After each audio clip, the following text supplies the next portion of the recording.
So here's now more so the process we use, which is all of you guys can learn this. All of you can learn this, and the thing is, it just takes practice, and the only way you learn this is by role-playing every day. Steps to determine valid or invalid objections. First, you have to listen. Okay, hey, well, why would you sell right now? Well, it would be this. Well, why wouldn't you sell right now? Well, traffic right now, or I have a lot going on in my life, or my health, or whatever's going on. Acknowledge. Okay, great. So, so sorry to hear you're having not the best luck of health right now. Isolate. Is it just your health that's causing you to want to sell right now? Validate to determine real objection. So the next thing would be, is it just your, so that's the validation part. Is it just your health right now that's stopping you? No, well, I'm actually not sure where I would go. Now determine what type of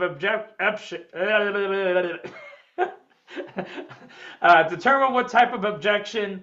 Tie down. There can only be one objection. What does this mean?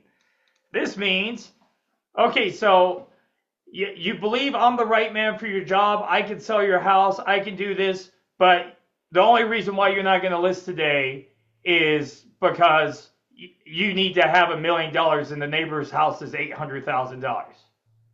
Absolutely. That's the one thing stopping us from moving forward. So if I were to sign your house at $1 million, would you work with me? Yes. And you are aware that your house is $200K overpriced? Yes. Okay, great. If that's what they want in that moment in time, that's all you have to ask, and then you handle that one objection. And then, but your next question, and this is why you have to be in the academy, to be able to know that you did a fact finding or you fact found is, okay, so what's, because now, for example, let's say that's a real scenario. The guy's $200K over list price. He's saying, hey, all I need is to list this house at $1 million. And you as an agent says, no way in hell am I listing this guy's house. Like, what kind of can of worms is this going to open up? I don't want to do that. And maybe you get into your ego. But then the next question you would ask is, hey, by the way, in 4 weeks, if you don't sell this property, you open to a price reduction. He says, no, I need the $1 million. Okay, great. So with the way, like, great, Trump just got in office, I don't think he can make things appreciate that fast. However, if you're willing to wait 2 years, it might take you 2 years or 1 year to get this thing sold. Are you okay with that? Yeah, I'm completely okay with that. Okay, then fine. He knows what the hell he's in for. There's a very good chance, though, if he's listing his house and you're doing the power of agreement, and all of a sudden 3 or 4 months down the road happens, and you're talking to him, you're giving him market updates and all these things, he's going to say, you know what? I don't want this to take 2 years. Gil, what do you think? Gil, Chris, what do you think I should do? Daphne, what do you think I should do? And that's going to happen, but you have to know that you seeded that early into the conversation, because what's going to happen if you don't get that listing? Well, somebody else is going to go ahead and get that listing, and if that's all they're saying, why would you stop yourself from getting the listing? Because now you can market yourself to the whole neighborhood. Hey, I just got this $1 million listing. The target isn't always the target, but hey, you're the guy who just got it. And shit, if you want to go talk to the neighbors, and they're like, oh, hey, I saw that house. It looks nice. It's a bit overpriced. And me, honestly, I would probably say, yeah, I know. The seller's a little bit crazy, but I'm the right man for the job. And then you would go, well, hey, have you ever considered selling? So now we're going to get through the actual process, which for some of you are very good at listening, and you have like psychologist type personalities. Some of you guys are going to need to work on this. And I find most of the time, the majority of you do need to work on this, which is the listen aspect. Let me write this down. You call somebody, ring, ring. Hi, is this John? Hey, John, are you still thinking about selling your house? No, I'm not thinking about selling my house. Okay, John, if I got you $800,000, would you consider selling your house? You can get me $800,000? Yeah, okay, great. Hey, John, can you tell me the condition of the property? Yeah, it's okay. Hold on, John. I'm writing. Let me write this down. Oh, thank you. Thank you, Richie. Please tell me. I got it. These are all you're listening. I got it. They're talking, I got it, okay. And then you had a bad agent, and what else happened? This line is gold. This line makes you all of the money, gets you all of the honey, gets you the queen bee. Tell me more. If you could say I got it and then tell me more, what's the best way to handle the objection of, oh, I'm working with an agent or I have an agent and you find out they haven't signed anything yet? Okay, great. Can you tell me more about that? How'd you find this agent? Have you formed a blood pact with that agent?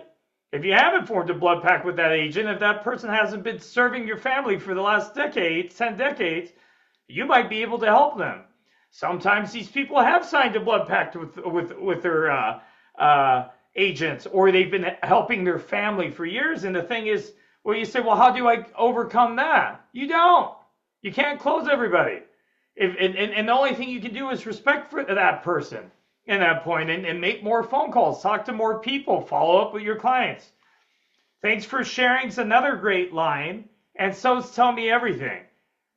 If you just learn how to say, I got it, tell me more, and tell me everything, and thanks for sharing, you will find out so much about what the hell is going on for this future buyer, future seller.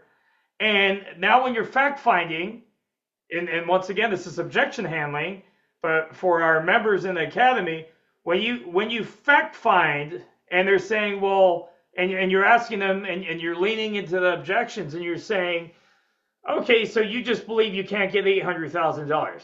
Why else wouldn't you sell? What else? You just keep saying this question, tell me more, what else? And then what's the no? That's it. Okay, now you can move down. Step 2, you have to acknowledge, you're right. I agree with you. I can see that. I'm in total agreement. Trump sucks. I'm with you. I get it. Kamala's the worst. I get it. I'm with you. You're right. I agree with you. I don't work with Latinos. I get it. I'm with you. I don't work with women. I get it. I'm with you. I'm in total agreement. I don't even know why you would give me a chance. And then as long, like this page, this is all agreement right here. I think realtors make too much money. I'm with you. I get it. I'm in total agreement. I feel the same way. Realtors do get paid too much. The Raiders suck. The Golden Knights suck. Whatever. My goal, my intention is to get paid. Nothing that comes out of their mouth, even if they try and offend me, whatever, I care about. Because the one color I care about is green.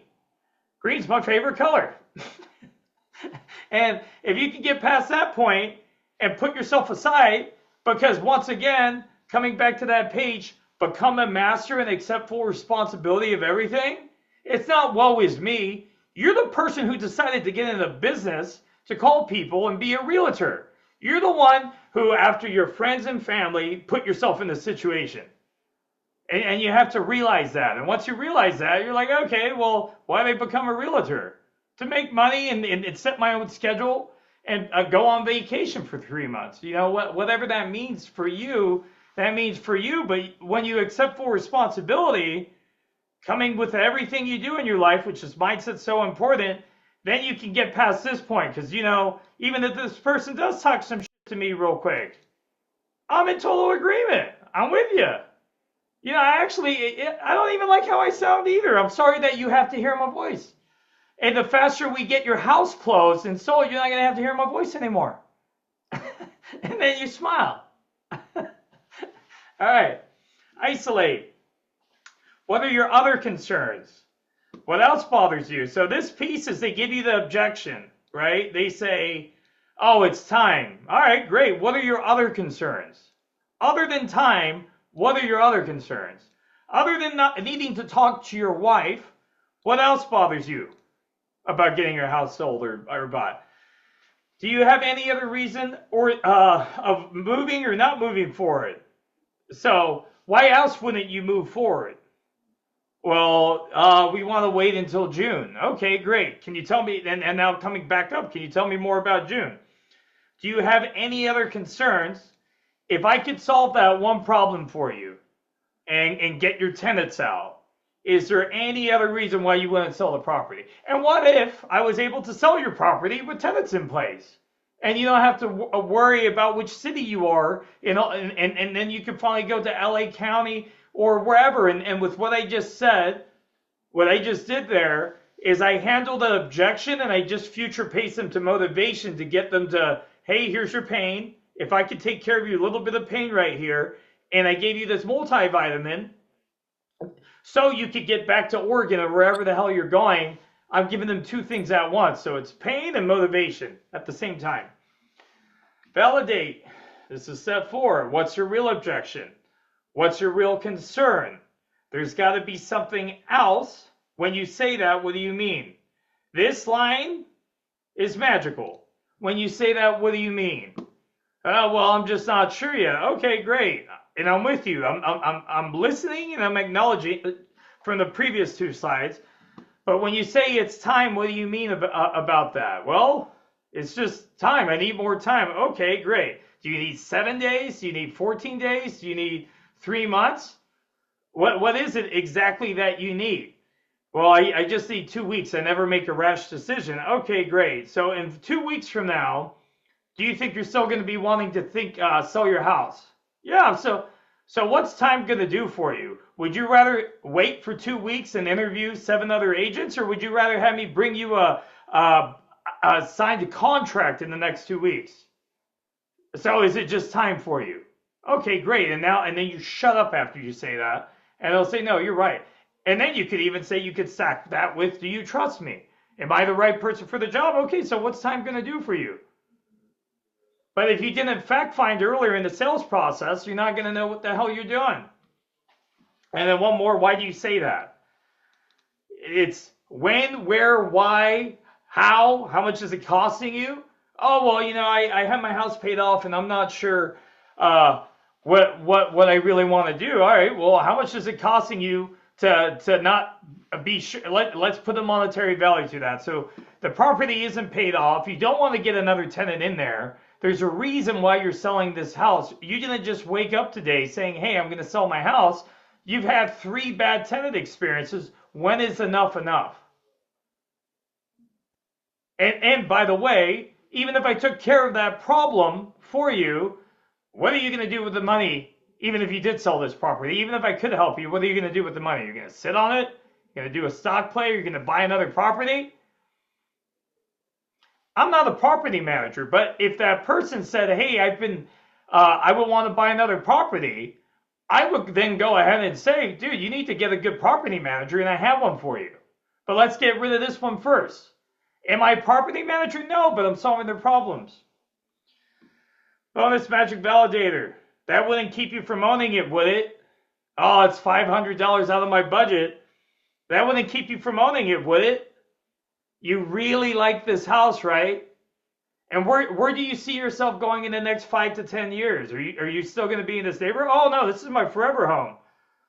So would you rather buy this house at 7% or 6% interest, or have to pay $100,000 more when Trump really gets in and the rates start dropping and then everybody has buying power?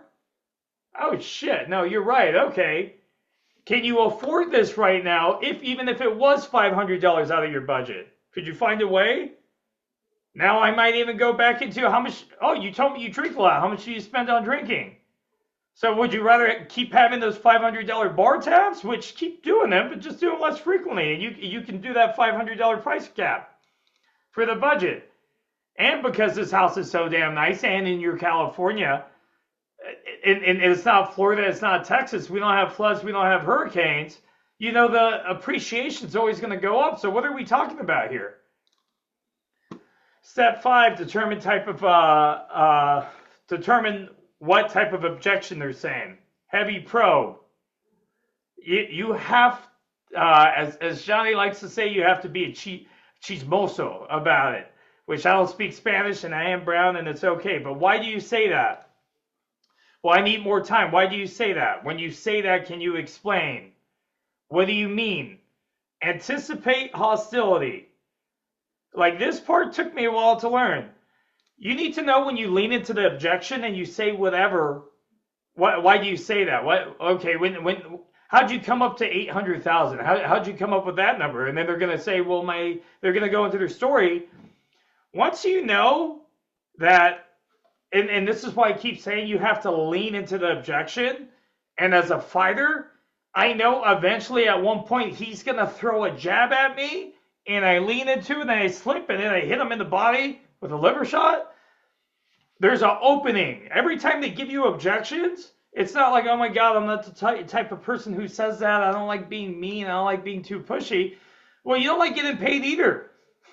You don't like making money. You don't like serving your family. You don't like doing anything else. That's what you're saying. So if you do like your family, you say, no, I love my family. I love doing this, and I love going on vacation with my family. I might have to get a little bit uncomfortable and do something I'm not used to doing, because based on results, what I've been doing up until this moment hasn't been happening for me. And if you want to have that mental argument with yourself, just look at your life, and do you have what you want? And if you don't, you have to do something different.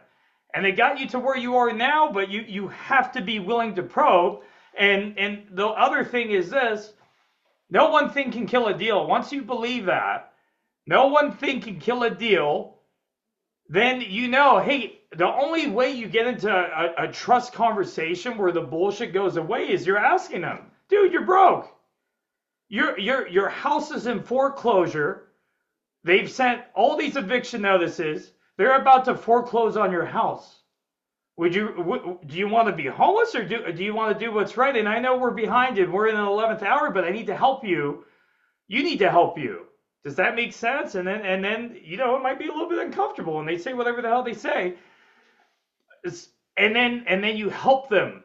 The only way you can help the only time you can help your clients is by doing the heavy probe.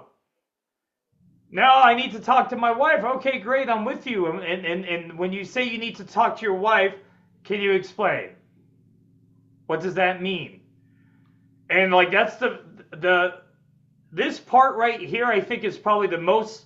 I mean, every part's important, but being able to become the person that asks those questions, and it's a step-by-step, day-by-day thing that allows you to become this different person. But all this really does is it's going to just make you more money, so then you can help your friends, your family. And the issue is, with this, our parents tell us not to talk to strangers. Don't be too pushy. Don't be too anything. And then you have this thing in your head that says, oh, I don't push people. I don't ask questions. But if you can't talk to strangers, and if you're not supposed to talk to your friends or family, who the hell are you supposed to talk to? And you can't help them until they get out of their own way. So that's enough on that page. Determine the type of objection. This is an internal process. You must know the why. You must know the why. And if you don't ask questions, if you're not heavy probing, you're not going to know the why. If you just accept it, because objections are just complaints, and sometimes there might be a real one. So you must know why the buyer's objecting and about what. Is this an objection valid or invalid? Have you found the real one objection? Is it the money? Okay, great. So if it was $0, would you move forward today?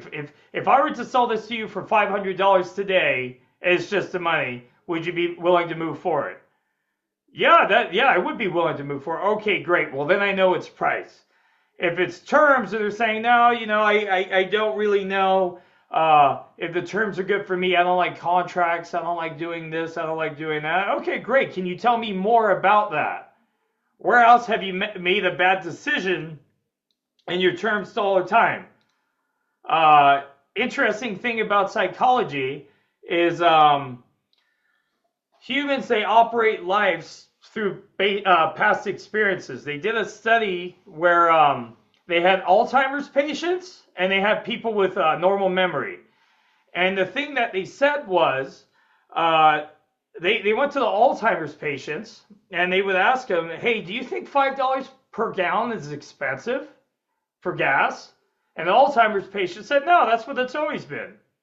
Well, then they went to the normal older people and they said, hey, do you think $5 is expensive in gas? And they said, yeah, are you kidding me? When I was a kid, it was 37 cents. And what's the reason they had that? They anchored initial price from what they remember And this is how humans make decisions. People, this is how you make decisions. Is no, I don't want to be burned again. I had a coach I didn't like, or the last program I used didn't work. The terms just, I don't do terms, I don't do contracts, but this is all based, I need more time. Okay, when you say you need more time, when's the last time you made a decision like this? What happened when you made a decision this big? When's the last time you purchased a house for $700,000 or $1 million? Oh, I never have. Okay, so we're in new territory. Can you tell me what's going on in your head? Once again, I'm just seeking to understand in everything I'm doing. Close or handle so step 6, close or handle. Unless you ask or you lean into objections, you're not going to be able to do either one of these. Have you heard, and here we go, have you heard enough to make this a decision? Is it a yes? Is it a no? There's only 3 things that are going to happen today. Either 1, you're going to move forward. 2, I'm going to say I don't want to work with you. Or 3, we're going to have a great meeting, and wait, no.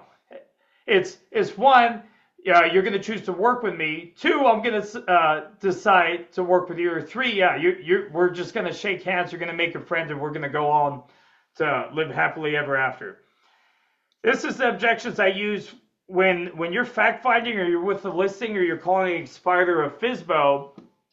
The thing here is, oh, well, I had a bad agent. They had horrible communication. They didn't do open houses. They didn't even help me stage my house. So once again, you found that out in fact finding. So if we took care of bad communication, I was to follow up with you every week, I was to do open houses, and I staged your house, is there any reason why you wouldn't move forward today? And you're going to close them. And the only way you can close them is by handling their objections, which means you need to be able to ask questions, because if you don't know what the hell is on their mind, and they're just saying, oh, hey, yeah, come over to my house, I'm thinking about listing my house, and you don't know the reason behind what they're doing, when they go ahead and they list a house, and all of a sudden 3 days later they give you a call and say, no, by the way, I don't want to sell my house, can we cancel the contract? And then you're sitting there thinking, what the hell happened? It's because you didn't fact find, you didn't find out whatever their objections are. Because the thing is, that seals the money in your bank account, the 90 days out from when you get the deal, is handling out all their objections. Same thing with the fitness trainer. You go to the fitness trainer, hey, I want to lose some weight, I want to do this, I want to do this. If I was to put a diet plan for you, if I was to put your workout for you custom, and there was nothing you had to do, and I had a step-by-step plan, is there anything that would stop you from moving forward? Well, I don't eat meat, so I'm not sure how I'm gonna be able to hit the protein requirements. That's great. I'm glad you asked that, because I have this vegan protein or whatever the hell. I also have so other than that's a funny example I use. Other than the vegan protein and this, is there anything else that would stop you from moving forward? Well, I actually think it's expensive. Okay, great. So when you say it's expensive, what do you mean? Well, I've just never paid $2,000 for personal training. I've never done personal training, by the way, but this is the same thing, guys. I've never paid $2,000 for personal training before. And what's it costing you right now? How does having your body make you feel right now? And why did we meet today? That's a hard question. Because you know what it is doing it by yourself. But you just told me you wanted to lose 100 pounds, do this, and that's why we're here today. So, would there be any reason why you wouldn't move forward if I was able to take care of this, this, and this? No, you're right. Okay, great. Congratulations. Sign here, here, and here, and then you move forward. But you have to be willing to talk to them that way, because the only way you can serve them to get out of their own way, because we know what your results are by yourself, based by yourself. And if you trust that person and you think they're the expert, and if you're the realtor, that's what you have to instill into these people: certainty and confidence. And you only get that, you only can go home and sleep at night and say, oh no, I asked them every question on earth. They're solid, they know me, I know them, I know exactly how they feel, and I know I can sell their house. So drill for objections. Listen, Do not interrupt. Listen to duplicate. Nod your head. I'm with you. I get it. Acknowledge. I hear you. I understand. And I actually agree with you. This shirt is stupid. Why do those flamingos have guns on them? I don't know. I'm with you. Whoever made this shirt's an idiot. Whoever bought this shirt's even a bigger idiot.